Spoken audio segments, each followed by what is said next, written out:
Okay, so for everybody who's here for the first time, you have chosen a very special day.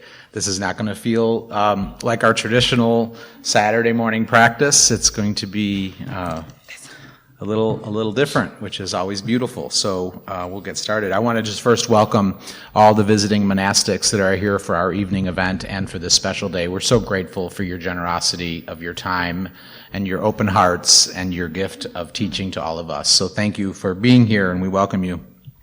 Michael, where are you?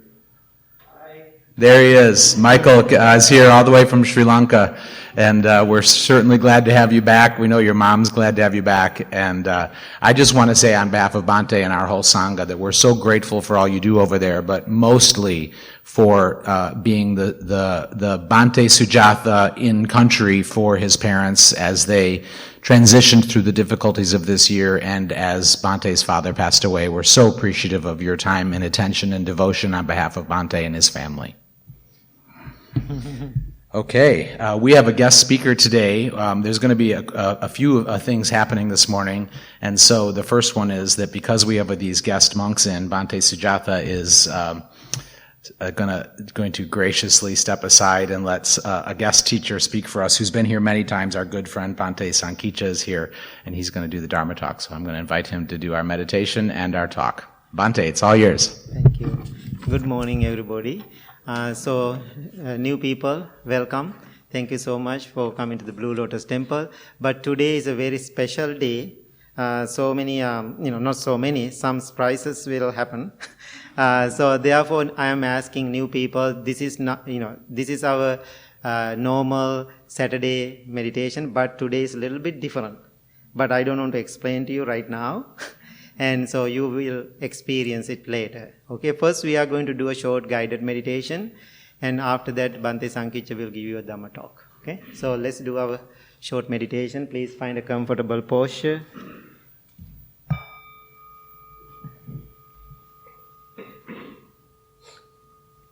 Gently close your eyes.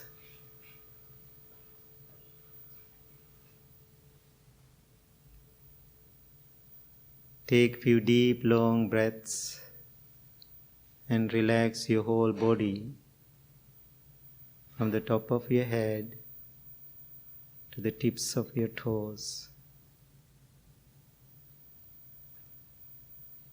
Observe all of the different parts of your body individually and see if they are relaxed, free of tension or strain. Anywhere you find tension or strain, concentrate your mind on that area. Allow it to release and relax.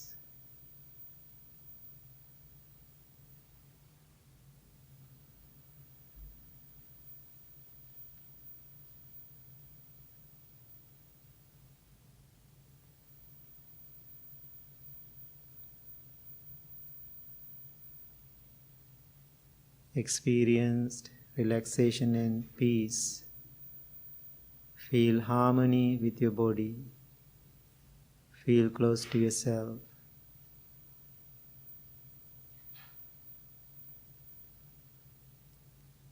Now send your loving thoughts towards yourself, thinking, I am well, I am happy, I am peaceful.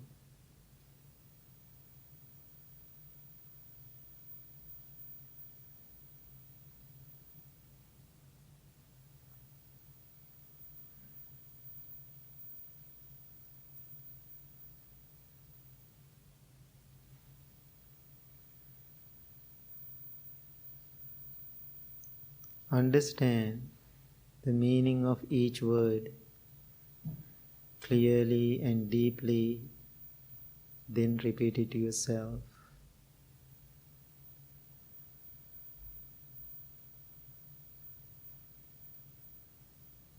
I am well, I am happy, I am peaceful.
Now slowly turn your attention to your breath. Every breath you take in, you take out is taken mindfully. Focus on your natural, ordinary breaths.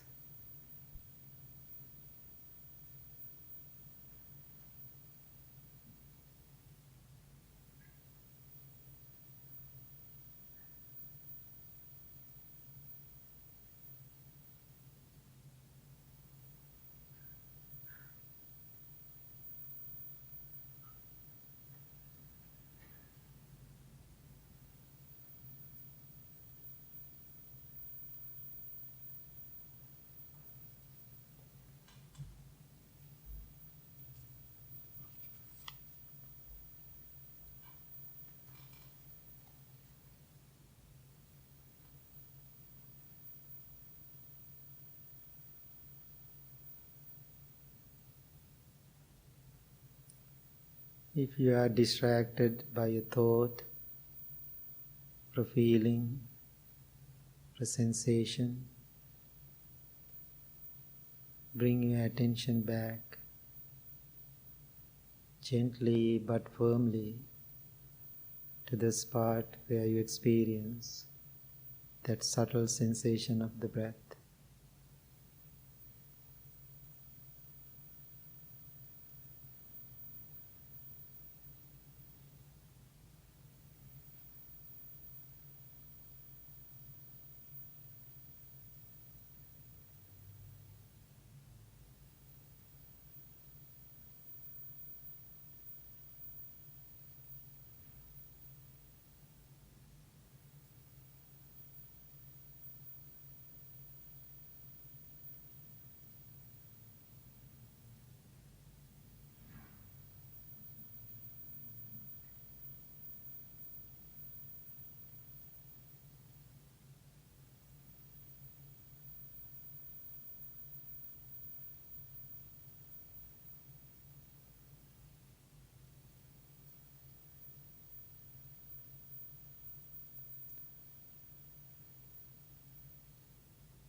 Now observe your mind, observe your body. Your body is relaxed, your mind is calm, tranquil and peaceful.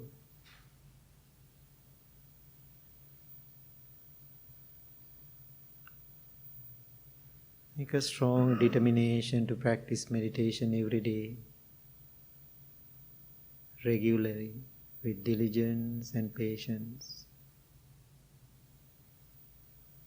Understand how important this meditation practice to keep yourself well, happy, peaceful and balanced.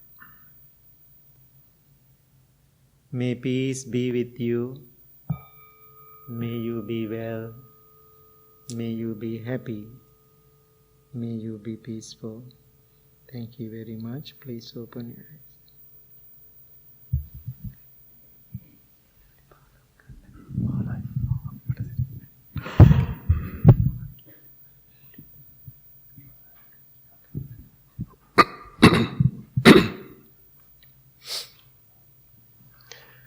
Good morning, everyone.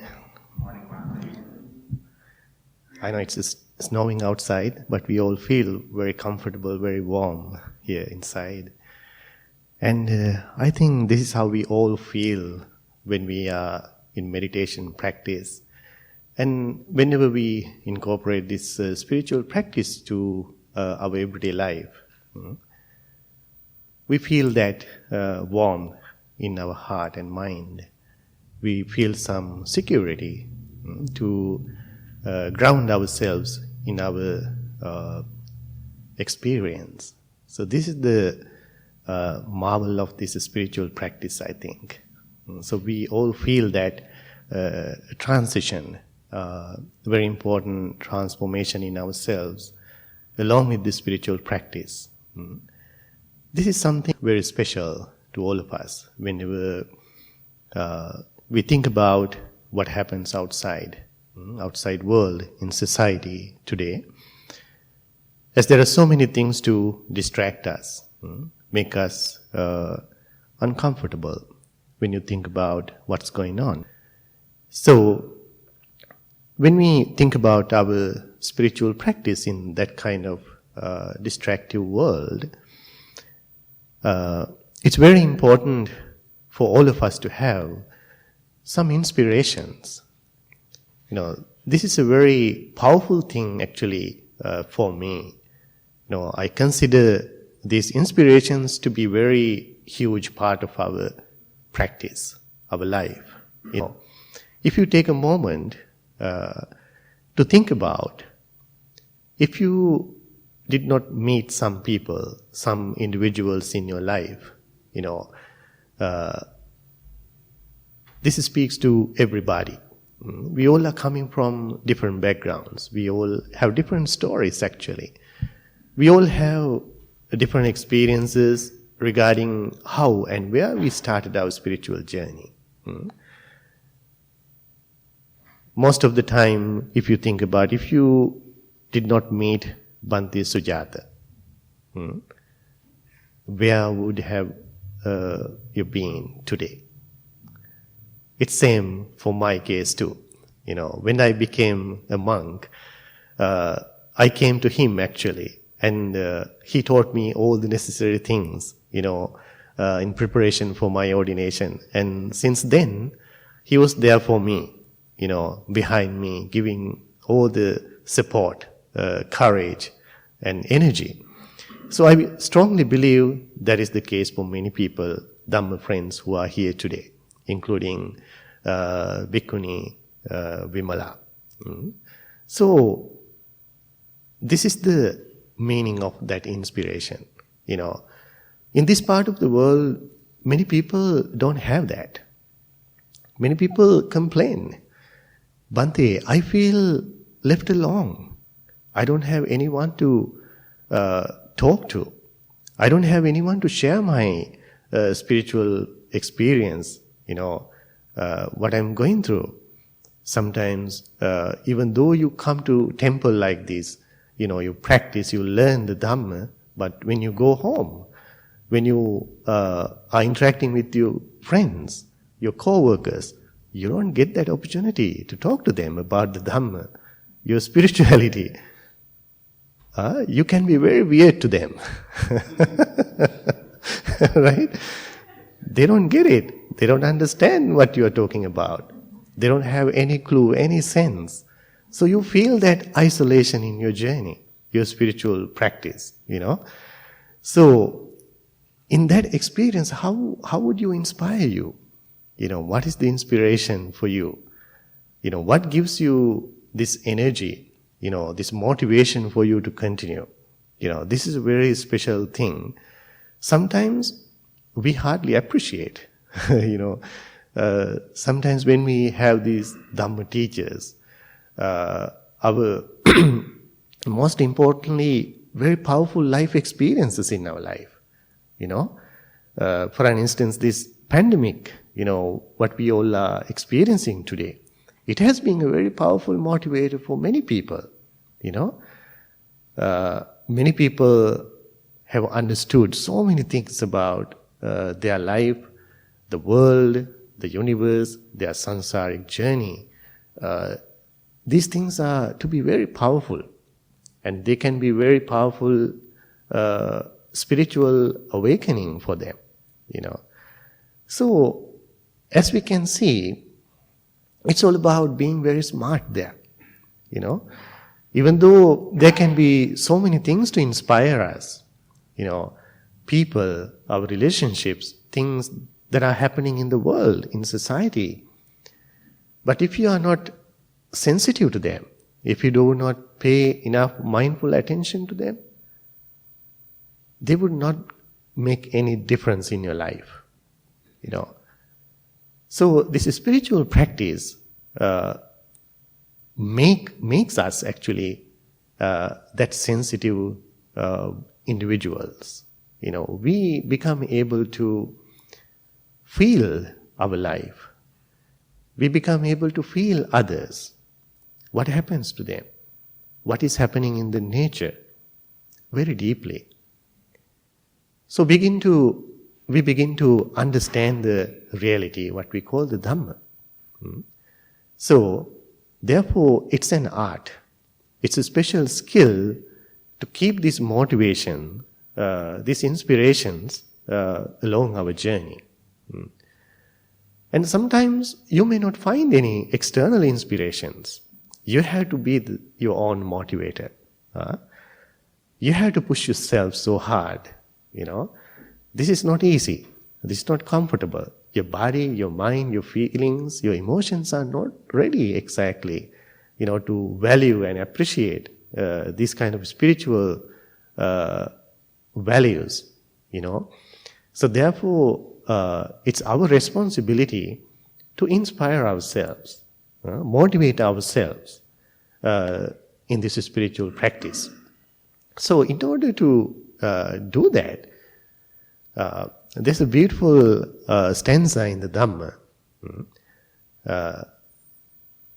In that stanza, Buddha gives us a very special lesson. Attanang pejiyan janya rakkeyanang surakkita tinna manya tarang yamang patijaggeya pandito. This directly talks about ourselves and our spiritual practice. Our goals even, The simple meaning of that stanza is, if you really love yourself, if you really care for yourself, and even if you really respect yourself, you should protect your mind. You should protect your mind from the evil, from negativities, these distractions, negative emotions. So this is the first thing actually. If you really love yourself, you need to protect yourself from this danger. Having the basic understanding of the real happiness, true happiness is coming to you from a pure mind, pure heart. This is a very special thing to understand in our life. Since we know how people enjoy their life, there are so many different ways, how people enjoy their life, what kind of things they appreciate in their life. It can be very different from person to person. But when you think about your true happiness, your real happiness, I would say the healthy happiness, it always comes from the purity of the mind. Whenever your mind is pure, whenever your mind is free from these disturbing thoughts, feelings and emotions, from that inner peace and tranquility, the real happiness is experienced. So, if you can value that, if you can identify that type of happiness in the world, in society, it's a very huge transformation. I think this is the point your spiritual journey begins. This is where you begin your spiritual journey. From the point that you begin to understand, your happiness is coming from within. Your happiness is right here, not external. And then to understand the real happiness and peace can occur to you whenever your mind is free from these negativities. So when you have that understanding, that value in yourself, everything is going to be reoriented based on that point. That can really guide yourself. So if you really love yourself, if you really care for yourself, you should protect your mind. And in order to do that, the marvel of Dhamma, this spiritual journey, it doesn't happen to all of us the same way. It is not the same for everybody. As I mentioned earlier, we have our own stories. If you take a moment to think about where you start your spiritual journey, this is spiritual practice. Coming to the Dhamma, it can be very different and it can be very interesting too. Sometimes, for some people, it comes from nowhere. Sometimes miracles happen to people. Sometimes you just come to meet with a huge inspirational person and open up the path to this spiritual practice. But for some people, for many people, as we have met, they have begun their spiritual journey because of some powerful incidents in their life. Maybe loss of their dear ones, loved ones, or something that happened in the world, in society. Sometimes they began to think about the true meaning of their life, true meaning of this world and society, and they started their spiritual journey from that point. So, no matter from where we are coming, what happened to us, when we come to the journey, when we come to the spiritual practice, we all are in the same stream. We all are in the same practice. So, in this particular stanza, Buddha points out that if you really love yourself, you need to begin that spiritual practice for yourself, caring for yourself, taking care of yourself, protecting yourself, and cultivating your mind. At one point of these three points in your life. So these 3 points, or 3 times in your life, can be in your childhood. Sometimes some people start the spiritual journey very early, depending on their circumstances. And sometimes it's never too late to start your spiritual practice in the middle age, for many of you being the case. And it is never too late to start even in the end of your life, towards the end of your life. As I said, it can happen at any time like that. So it's never too late, So this is a very special thing to keep in our mind. So, loving yourself, caring for yourself, you need to pay your special attention to take care of yourself at least on one occasion like this. Maybe your early childhood, maybe your middle age, or towards the end of your life. So that means you should never miss this opportunity. The practice is the most important thing. What you are really focusing today, actually, the message, as far as the practice is concerned, it doesn't have any boundaries. It doesn't have any discrimination. The Dhamma, being akalika, it has no any limitations in terms of time and space. It can be cultivated by anyone. It doesn't matter, who you are, where you are coming from, your backgrounds. They don't really matter. Dhamma can be practiced by anyone. This outside appearance, what you wear, where you live, they don't really matter. But there can be special difference when you think about the practice, how fast you move in this direction. As Lord Buddha mentions, to practice the Dhamma, being a layperson is identified as a journey of a peacock, having a long burden behind, heavy load behind to carry. having all these responsibilities, your obligations, going through all these obstacles. To practice the Dhamma, you feel that burden still. Mhm.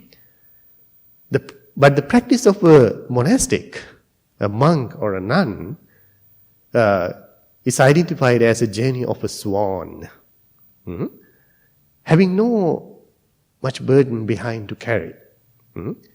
That person can dedicate the time, the practice for the spiritual development a lot. So we have to identify that. It's a clear difference, but it can be very complicated. It doesn't sound that way sometimes. That's where being so smart is coming to be very special. Because depending on your practice, sometimes you know how to navigate yourself, through these burdens. There you realize no matter where you are, whoever you are with, which part of the world you are in, you know how to keep yourself in the practice, So that comes from the experience. There you understand being a monastic or a lay person is not that important, but the practice.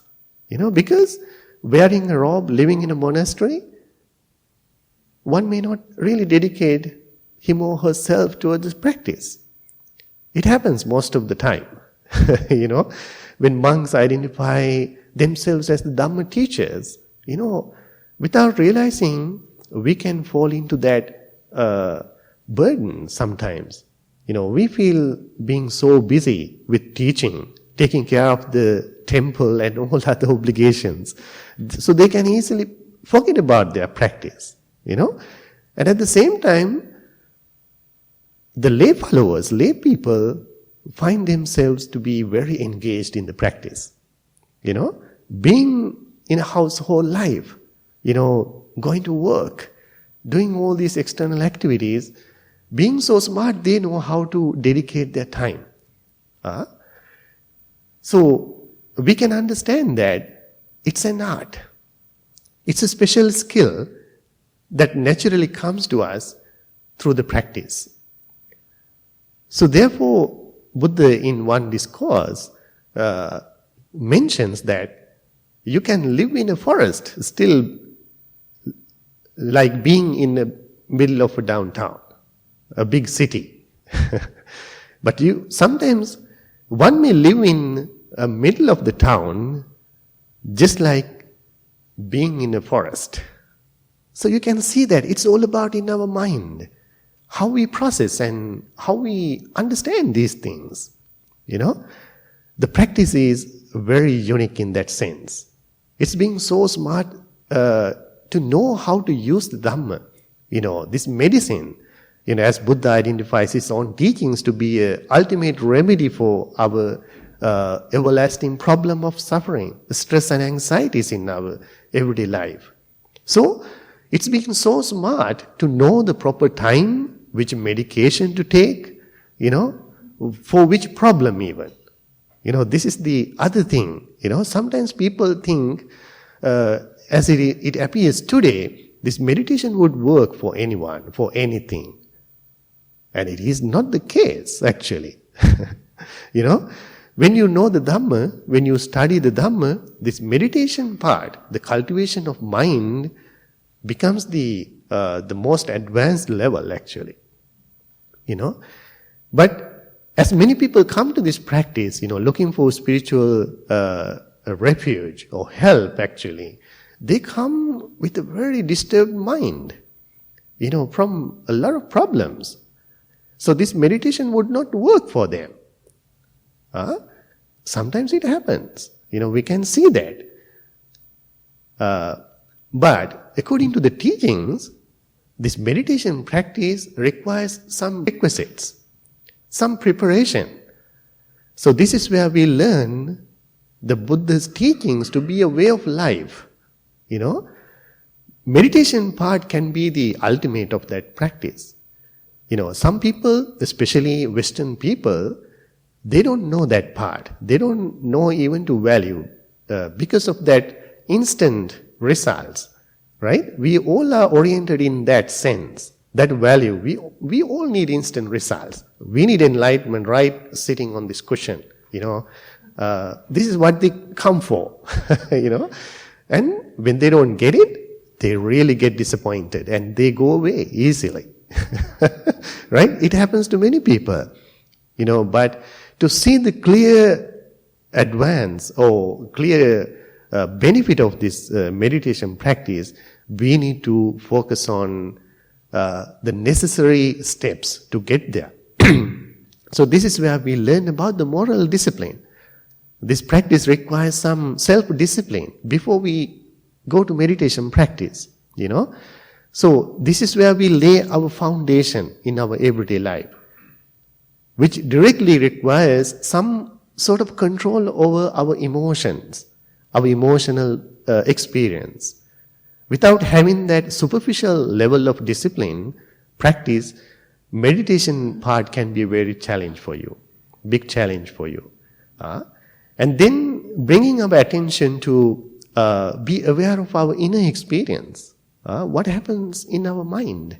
To be aware of that, to make some spiritual connection with ourselves is the next step as we speak about the samadhi, which is the tranquilizing of our mind through understanding, through the cultivation as a way of life, not just sitting on a cushion, but you need to be aware of every single moment in your everyday life.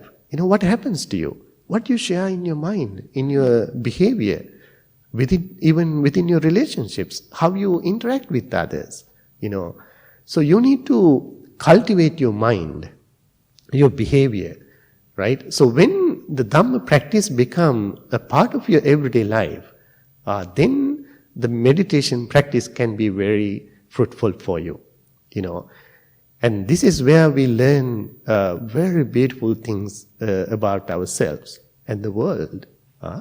So we begin to learn about the secrets of our happiness, What is to be cultivated in our life? What should be my values in this life? So then you learn how to let go even the Dhamma, the teachings eventually. When you begin to experience that peace and happiness, the tranquility, these positive things in life, you learn the secret of your happiness from the point of letting go. How to learn how to let go of things. So this point also can be very confusing for some people when you think about, eventually you are going to let go of even the Dhamma in the end. What does it mean actually? You practice the Dhamma, you enjoy the Dhamma, you appreciate the Dhamma, and eventually you are letting go of it. What is it about? You have to be very careful in understanding, realizing the true meaning of that. What happens exactly there is, as a result of your dedicated practice for a long time, instead of you running after it, you become it. This is the miracle. You are no longer running after these values or practice, these beautiful things as the practice, You eventually find you are in it, or you have become the Dhamma eventually. So what you have to let go there? Nothing. You don't have to let go of anything. And at the same time, you don't feel that burden of carrying something, right?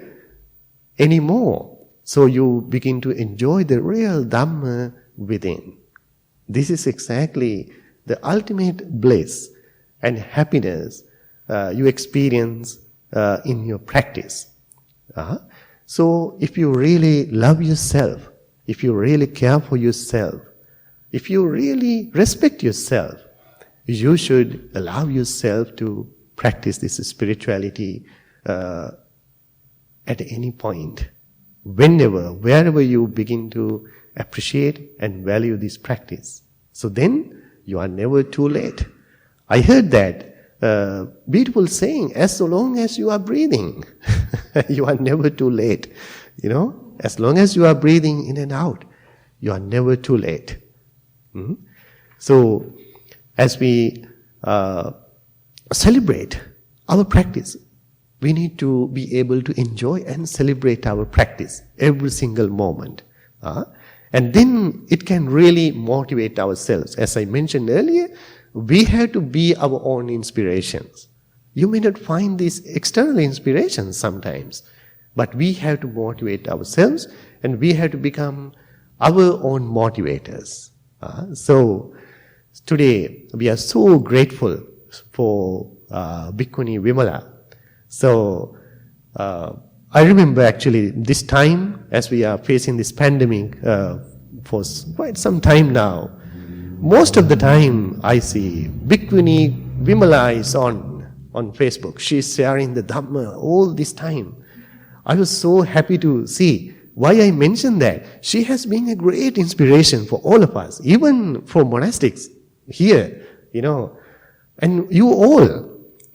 We are greatly missing that part, right? We don't have many nuns. So you feel like being home, for many people here. So she gave that huge inspiration for all of you. And she was a very special part of the Blue Lotus, and she is still. I think she got the best out of Blue Lotus in the first place, So we are so grateful and so thankful for her precious time with us and sharing the Dhamma with you all. So I think I don't have much time to share the Dhamma with you. So I think this is enough for now. So thank you very much. So be your own inspiration to yourself. Thank you. Thank you, Bhante. Bhante, you said that it doesn't matter if you're a layperson or monastic. And I let a breath out because I thought you were going to say there's not so much difference. And I didn't know how I would correct you. There's quite a bit of difference. So we are here on a really historical day, as Bhante is going to share that this is the first time that something like this has happened. And I was thinking as we were sitting here that, we've had a lot of monastics come and build really deep, important relationships with us through our Dharma practice and go. And there's been a lot of discord around that because a monastic would be here, we would be in love with them and through our Dharma practice and time with them, and then all of a sudden they were gone. And there was no farewell, there was no understanding, there was just they were gone. And we would all complain to Bhante, and sometimes robustly complain to him and say, what do you mean? We need a farewell, we need a ceremony, we need to understand what's happened. And he would say, were you here for them or for your practice? And then he would walk away. That's all he would ever say. And I disagreed with him for a long time, and then I kept seeing it work. Like the constant teaching and reminder that we're here for the practice. However, I am so thrilled that today does not mount to that circumstance because there is something really unusual happening. We have had an incredible blessing over all these years where we've had these great teachers and people who have dedicated their lives to the teaching of the Buddha. However, they have not shared a similar lived experience as us here in the United States and as Americans. And we've had the rare and incredible opportunity of having a monastic who has lived our lived experience, who was able to sit on the cushion and teach and share with us in the most beautiful, open-hearted way the teachings that the other monastics teach, but through the lens of our lived experience.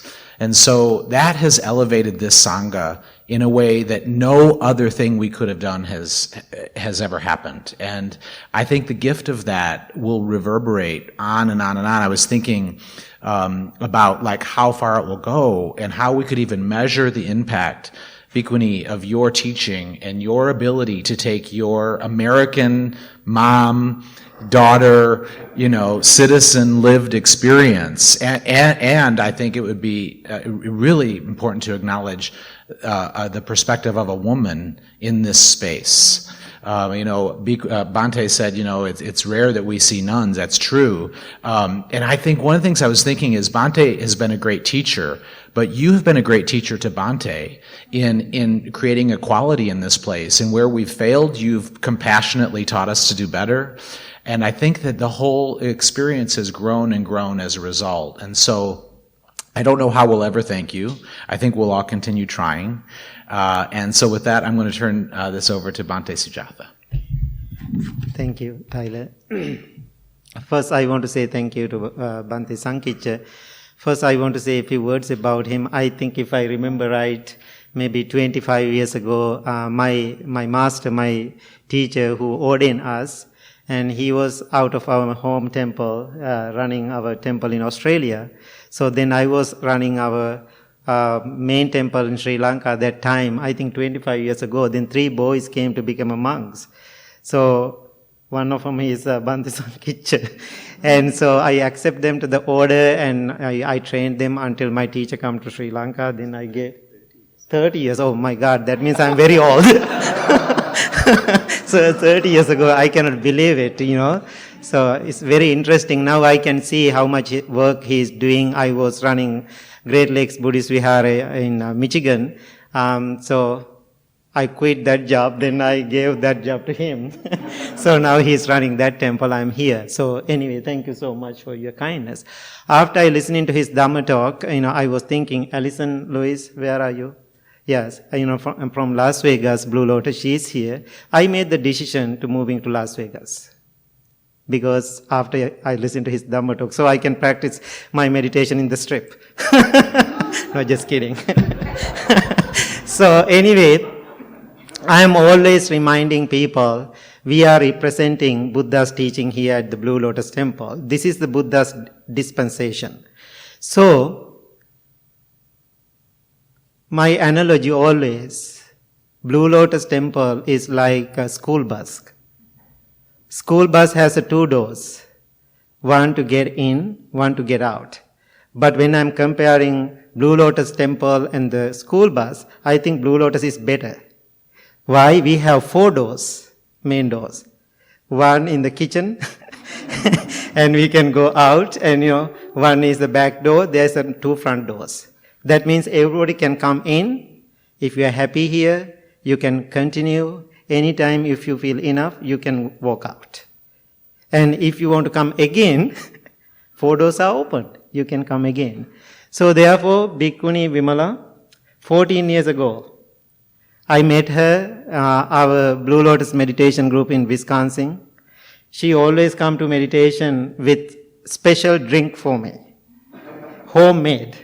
That's how she's always coming to meditation. Always I have a special drink every time when I do Sunday evening, right? Saturday evening meditation. So one day she came to me and said, Bhante, I'm very interested to become a Buddhist nun. I was thinking because it's a controversial situation about the Buddhist nun order, and I know it is very challenging here to live as a Buddhist monk or Buddhist nun because cultural is totally different experience. Then I said to her, no, no need to do that. And then I remember, then I gave her, I said, I don't like it, but then I asked her, after you shave your head, wearing a sari, right, can you walk around the country without any shame? Then she said, I want to think about it. And then she went home. After a few weeks later, she came to me and said, Bhante, I'm ready. I can do it. So finally, I was thinking, I know it is going to be controversial because Bhikkhuni's order, after many years of the Buddha's, passing away, many years later, right? 11th century. It's died out. So, in Theravada tradition. So it is controversial. I'm going to restart it and, a lot of, explanation to do, but I don't want to go that direction. So anyway, I made the decision to ordain her with Bhikkhuni Sudarshana from Florida because without another Bhikkhuni, I cannot ordain her by myself. So then there was another Sri Lankan Buddhist nun. I invited her. We did her ordination here 14 years ago. I think that's the first Buddhist nun ordination here in Midwest. Some people personally contacted me and, criticized me what I did. But you know my character, many of them, I don't care. Sorry to say that. But if I feel my mind, I do a right thing according to the teaching of the Buddha, I will do it. Because that's my character, I did it. Then she took it as a gift and she did the great job. I made the title for her, Blue Lotus Mother of the Blue Lotus Temple. And she always, and treating all the monastic, our young monks, especially like her sons, still she does. And also she was teaching so many people in this facility, around our community, around the country. And still she is continuing her practice. So Vimala, I'm so grateful to you. So you are always in my life no matter what you do. So therefore, I'm not going to announce it. Vimala is going to do a special announcement today to the public. Now this is your time. Please go to the podium or...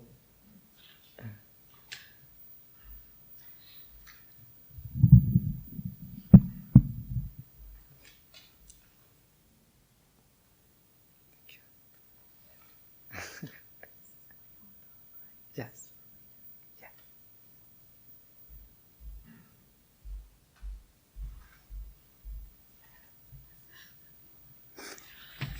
Tessa's becoming the mother of Blue Lotus Temple because she handed me something that she had to print out for me, and then she handed me this great big bundle of tissues. And I don't have any place to put it in this, in my robes. So thank you, Tessa. I was going to leave it behind, but I thought, Tessa might know more than I do. I am disrobing today, and I'm going to become part of the lay sangha. And it's been a decision that's taken a very long time for me to sit with and stew with, and when I see all of these wonderful monks who, I think all of you except Bhante Metta, because you weren't here, were at my first ordination that Bhante Sujata did here. And also Bhante San and Bhante Chan and so many other monastics that are truly, I feel like, are dear family members of mine. And as a bhikkhuni, I have also although they're much further away, other bhikkhunis, and have become more and more connected with that group. And I have to say, this is probably the hardest decision that I've had to make. The monks who are here now, including Bhante Sujata, but Bhante Bhadia and Bhante Amita and Bhante Asaji, they're wonderful. They're the best of the best, and their hearts are really pure.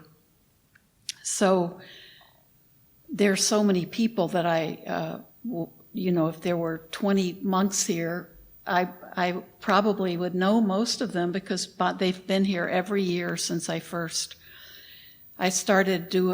was ordained in 2007 as a samaneri, which is like a training nun. And that was here before it was reconstructed. We were still down in the basement, but the ceremony was up here. And then 3 years later, I went to Sri Lanka, again with Bhante Sujata and Aya Sudarshana, who was one of the very first bhikkhunis ordained. And they were both on my ordination panel in Sri Lanka. So that's another 11, almost 12 years. So it is my life. It is how I've lived my life. For me, the decision came down to I'm not leaving. I'm not leaving Blue Lotus. I'm not leaving Buddhism. I'm not leaving. I'm not going out to get married or do some wild and crazy things. I really am I'm leaving the robe out of respect. I sometimes feel that because I live on my own and I am the only bhikkhuni and still in the Midwest, I live kind of teetering between being a layperson and a monastic. And sometimes I have felt, out of respect for the really difficult life of a monastic, and respect as that lay people are life is just as difficult, and it's difficult for all of us to find time to practice and to keep our hearts kind of open all the time. But for me, the decision between that balancing, it felt like balancing between the two worlds sometime, that it feels, I feel that I'm honoring both groups by making this decision. And certainly it's so hard, in having more monks here today than we usually do makes it even harder, because this is going to be hard to take these robes. But I feel like as a layperson, I can continue doing the things I do, and I can continue working with Blue Lotus and being a help and being on some of the committees that I've enjoyed being on, especially the community service. And there's so much that we do here at Blue Lotus that will open up, Bill haven't been able to open up to, but that's coming in the future. And that's how we really find the spirit of the community. It's when we're all more involved and around the temple and what's going on. So there's no heaviness in my heart about Blue Lotus or about being a monastic. It's just a personal choice I've made. But it's been absolutely the best training and the best way to get a sense and have so many teachers. And not just the monastics, but also all of you that I've talked to, or you've shared parts of your life with me. That's where I'm really learning. That's where I have really learned, and how my heart's been able to open, and I feel like it will continue to open. So I'm not going away. You can't get, there's no way, I'm not going to be getting rid of me. And I'm going to keep doing my thing on Facebook, which is funny, Bhante Sankichcha, you mentioned that. I started that because of the pandemic. I thought including myself, we can't be separated and isolated from each other. We need some way to have some face-to-face contact, and that's become something really precious to me. So I wish I could remember all the people whose names, but Bhante Sankichcha, and I know we never used your correct name, and I'm not even going to try to pronounce it. Bhante Sankichcha was here. Bhante Pemaratana gave the talk at my first ordination. And Bhante Sujata, he kind of changed that story a little bit, because one of the questions I asked him was about how are women treated in Buddhism and his nuns. He never mentioned the controversy. He said, "Oh, it's great now." We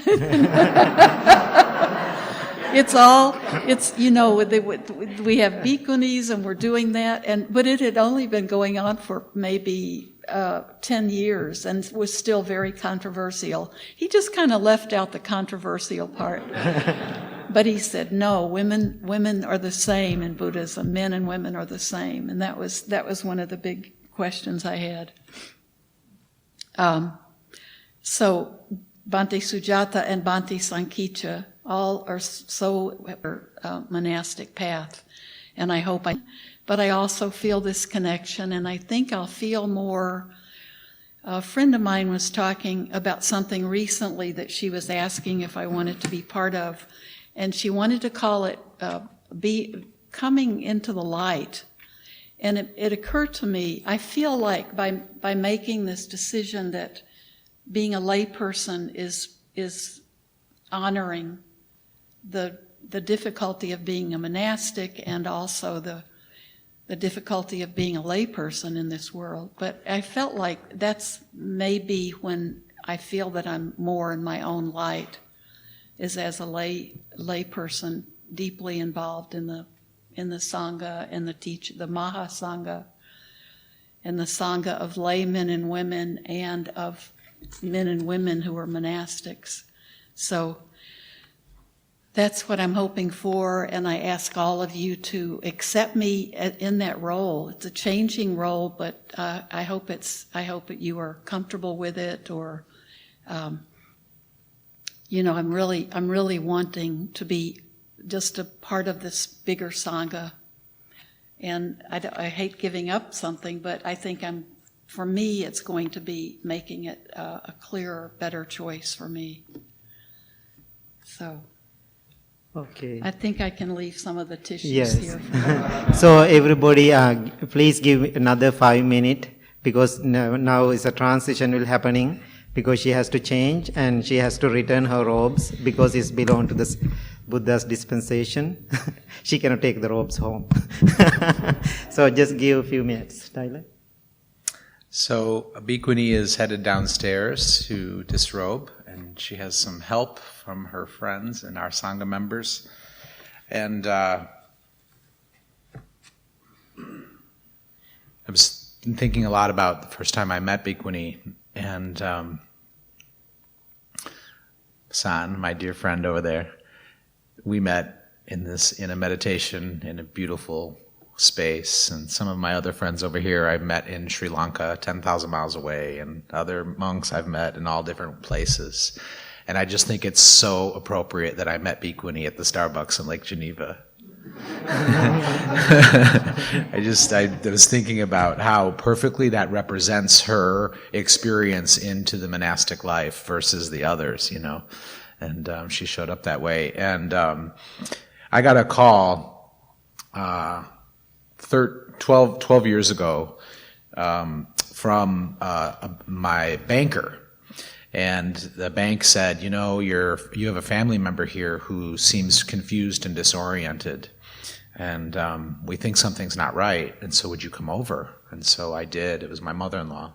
And I arrived there, and she was, it was the first kind of blatant sign of dementia that had hit her. And we were, her husband was gone by then, and she was alone, living alone, and we went from, her full capacity to needing full support almost overnight. And I was introduced to Bhikkhuni at the Starbucks in Lake Geneva, and we formed a partnership to take care of my family. And she was with her every day for 4 years. This was just an act of love that just really moved me. And during that time, Bhikkhuni and I got to spend more time together than I had with some of the other monastics. And we discovered we had some similarities and a whole lot of differences. And so those differences have propelled this place forward, and I think about them a lot. I'm extreme in one way, in some ways. She's extreme in other ways, and we pulled each other to the middle to make this place better. And that's really, really been a benefit and a blessing to everyone here and the place. But the other similarity we had was that we both have lived a life in recovery. I just celebrated 30 years of sobriety last October, and Bhikkhuni and I really shared in that story, in that journey. And we also shared a weird coincidence that when I was a young man and in a lot of trouble, I was sent to a facility, and Stephen Levine, the now deceased, very prominent Buddhist teacher, was the facilitator at that organization, and I got to spend my time healing with him. And his son Noah was there at the time, and Noah has become his own a legend in his own right as a Buddhist teacher. But it was all through the lens of recovery, and Noah eventually wrote the program that's now known as Refuge Recovery, and it's a Buddhist-inspired path to the 12 steps, essentially. And in a weird circumstance, Bhikkhuni was invited to speak with Noah when it was just a tiny little thing out in Santa Cruz. It was just a few meetings here and there where he was trying on this new format where, kind of the outdated language of the 12 steps fell away. It wasn't serving people anymore. They had a hard time, with the kind of 1940s white guy language that is filled with within that program. And so we were kind of updating it with a more inclusive and Buddhist approach. And so Bhikkhuni did this talk with Noah. They hit it off, and then she came back to Illinois, and we talked about it. And she brought the book back, what was a draft at the time. And she and I started a refuge recovery meeting in the basement here. And it was the first one in the Midwest, first one in Illinois. I think it was maybe the 10th meeting they had, period. And I think because of Bhikkhuni being a monastic and a woman, it was really unusual, and it caught the eye of the Chicago Tribune. And so the Chicago Tribune came out and interviewed her and I about how we were doing this addiction work with these guys. And they came and did an interview and photographed us. And it got in the Tribune, and we didn't think anything of it. Well, that article went viral, and it went all over. And as a result of that connection, hundreds and thousands of groups actually have opened since then, and now there's some in every state and every big city. And that is just one singular example of how it would be so hard to measure the impact of one person or the practice of the dharma in our lives. So I think we've done our time here, and we're ready to reintroduce our lay sangha member. So here we are. Excuse Bhante. me, can you push this question here? In August of 2007, I remembered my seminary ordination here at Blue Lotus with Bhante Sujata, Bhikkhuni Sudarshana, and several of the monks here this weekend. And in 2010, ordination as a Bhikkhuni was in Sri Lanka, again with Venerables Bhante Sujata and Bhikkhuni Sudarsha on my ordination panel.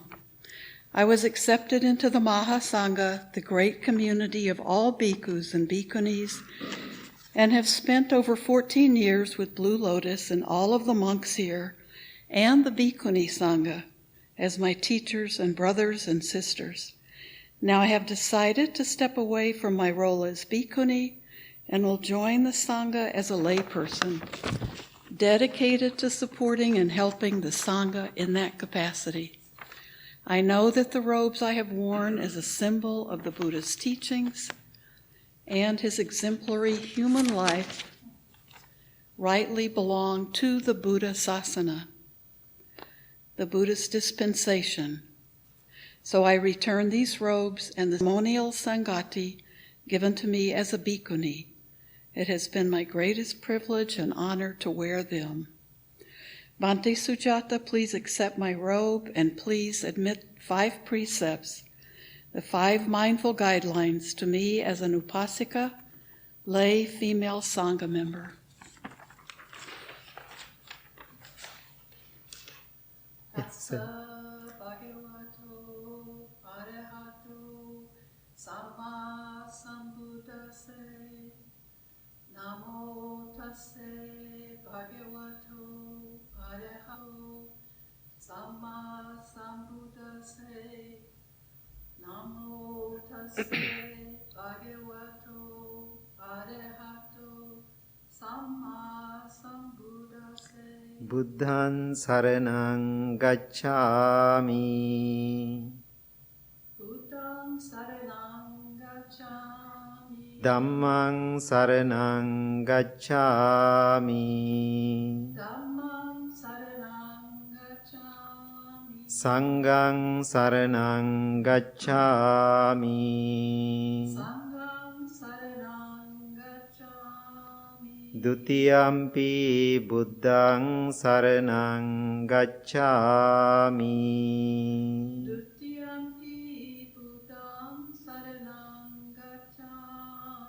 Dutiyampi Dhammaṃ saraṇaṃ gacchāmi. Dutiyampi dhammam saranam gacchami. Dutiyampi sanghang saranang gacchami. Dutiyampi sanghang saranang gacchami. Tatiyampi buddhang saranang gacchami. Tatiyampi buddhang saranang gacchami. Tatiyampi dhammang saranang gacchami. Tatiyampi dhammang saranang gacchami. Tatiyampi sanghang saranang gacchami. Tatiyampi sanghang saranang gacchami. Panatipata Anatipata Veramani Veramani Sikkhapadang samadhiyami. Sikkhapadam samadhiyami. Adinādāna Adinādāna Veramani Veramani Sikkhapadang samadhiyami. Sikkhapadam samadhiyami. Kāmesu miccācārā Miccācārā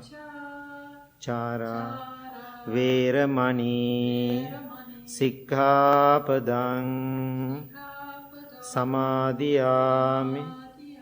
Musāvādā Veramani Sikkhapadang samadhiyami.